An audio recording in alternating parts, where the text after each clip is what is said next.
Speaking at a video conference last Saturday, the National Committee of Fishermen told the French Sea Minister Annick Girardin that patience was running low with the president. The negotiations, which resumed last Wednesday, have at this stage resulted in a handful of additional licenses issued. The progress made so far is far too timid, and is taking far too long, said the committee spokesperson.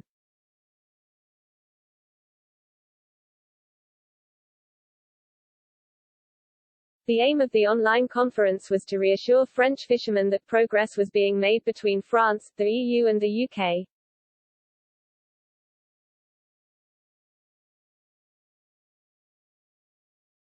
Looking to reassure French fishermen, Olivier Lepreter, president of the Regional Committee of Maritime Fishing in Oates, France, said, "We need clear answers before the end of the month to give visibility to the fishermen.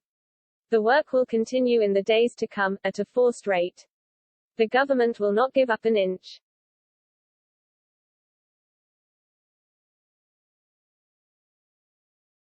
Already, Mr. Macron has threatened to cut off energy supplies to the UK and Jersey over fishing rights, and French Prime Minister Jean Castex backed up his president by saying, "The European Commission is moving, it must do more," referring to how the EU needed to be firmer with the British over fishing waters.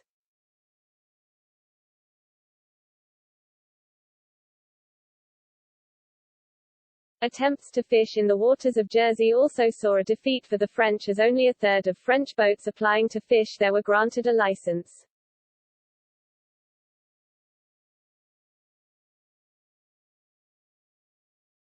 Trying to add pressure on the UK over the issue, Clement Beaune, the French European minister, said France would not stand for it, adding, "Enough already, we have an agreement negotiated by France, by Michel Barnier, and it should be applied 100%. It isn't being. In the next few days, and I talked to my European counterparts on this subject, we will take measures at the European level or nationally to apply pressure on the United Kingdom."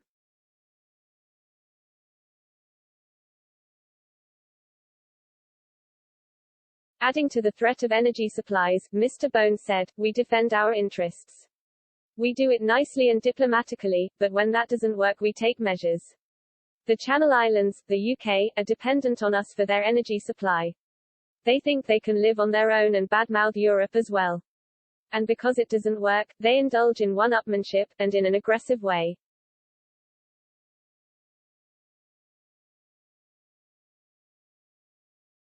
With presidential elections in France on the horizon, pressure is on Emmanuel Macron to step up and lead when it comes to such issues.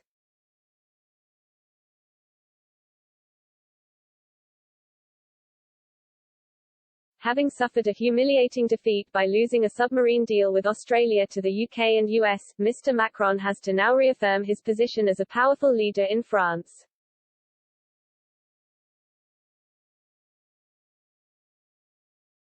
With around 13,500 fishermen working in France, along with their families, the fact that Mr. Macron has taken on the challenge to take on the British over fishing means that a large portion of the electorate will be watching on from the fishing community, and expecting results.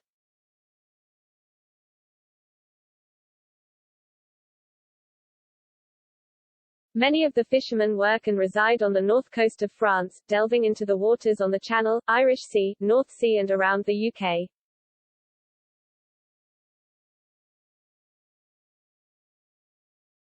With France's populist movements traditionally excelling in this region, Mr. Macron will have his work cut out to deliver on his promises.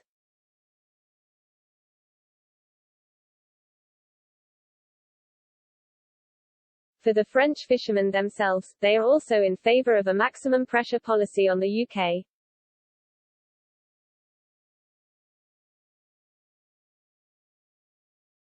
Dominique Thomas, a fishing boss and president of Cobre Nord, said on Twitter, "The English want to throw us out, we need to be firmer, increase customs tariffs against them."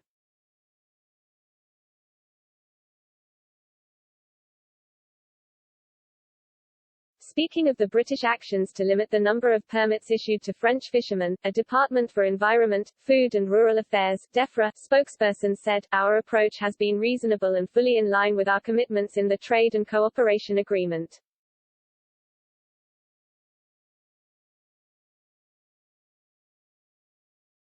It went on to say, "We continue to work with the Commission and the French authorities and will consider any further evidence provided to support the remaining license applications."